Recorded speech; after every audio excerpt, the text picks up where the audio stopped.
Баршаңызға сәлем. Бүгінгі видеода жақында ғана өзімнің сатып алған маковый бюджетный торттың рецептісімен бөлісемін. Видеоның соңына дейін көріп тамашалаңыздар. Бұл тортты дайындау үшін бізге 6 жұмыртқа, мак, сары май және қант, ұн қажет. Шұңғыл ыдысқа 6 жұмыртқамызды шағып аламыз және де үстіне бірден қантымызды қосып, жақсылап араластырамыз. Бұл тортқа ешқандай қопсытқыш қосылмайды, сондықтан да миксердің көмегімен ағарғанша миксерлейміз. Массамыз өзінің көлемін 2-3 есеге дейін ұлғайтып, ағарғанша миксерлейміз. Шамамен менде 8 минуттай уақыт кетті. Массамыздың үстіне макты және ұнды қосамыз және күрекшенің көмегімен араластырамыз. Массамызды басып алмай, астынан үстіне қарай араластыру қажет.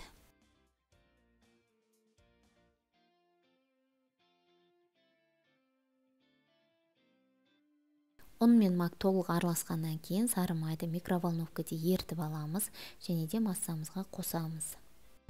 Сары майды қосқаннан кейін де күрекшенің көмегімен араластырамыз. Міне біздің қамырымыз толығымен дайын болды. Енді осы қамырымызды 20 диаметрлі формада пісіріп аламыз. 180 градуста пісіріп аламыз. Қызып тұрған пеште 25-30 минутта біздің бисквитіміз толығымен пісіп шығады.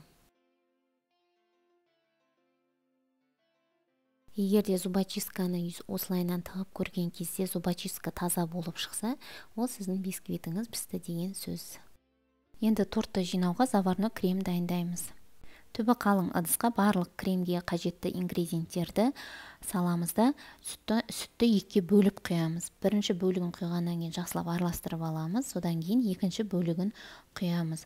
Осылайша осы заварной кремді отқа қоя отырып енді қайнатамыз.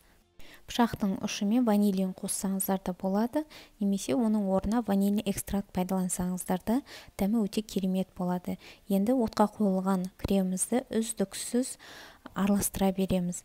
Крем қоюланып бастағанға дейін араластырамыз. Түбі жабысып қалмас үшін түбі өте қалың ыдысты пайдалануға сіздерге кеңес беремін.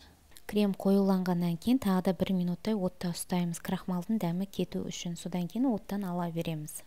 Маковый бисквитімізді теңдей етіп 3-ке бөліп аламыз.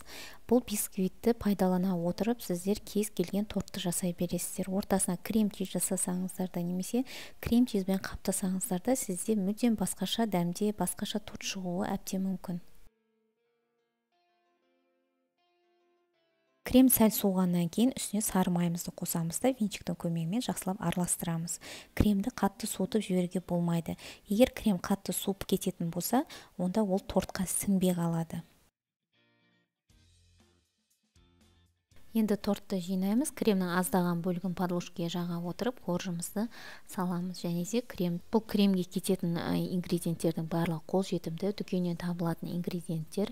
Творожный сыр қолданылмайды бұл жерде. Сондықтан да бұны егер де ауылды жерде тұратын болсаңыздар, немесе сіздерге өте қалтаңыз көтеретін бюджетный торт жасағыларыңыз келетін болса, сіздерге осы тортты жасауға кеңес етемін. Бұл бюджетный торт болғандықтан кремнің қалған бөліктерінде торттың сыртына жағып қаптап шығамыз. Егер де өзіңіздің қалауыңыз бойынша қымбат кремдермен де қаптаймын дейтін болсаңыздар, онда творожный сырдан крем-чиз жасай отырып қаптасаңыздар да болады. Крем толық сіңу үшін тортты тоңазытқышта қалдырамыз. Кем дегенде 2 сағат тоңазытқышта тұру қажет. Егер де 1 түнге немесе 7-8 сағатқа қалдыратын болсаңыз, тортыңыз өте жұмсақ болып шығады.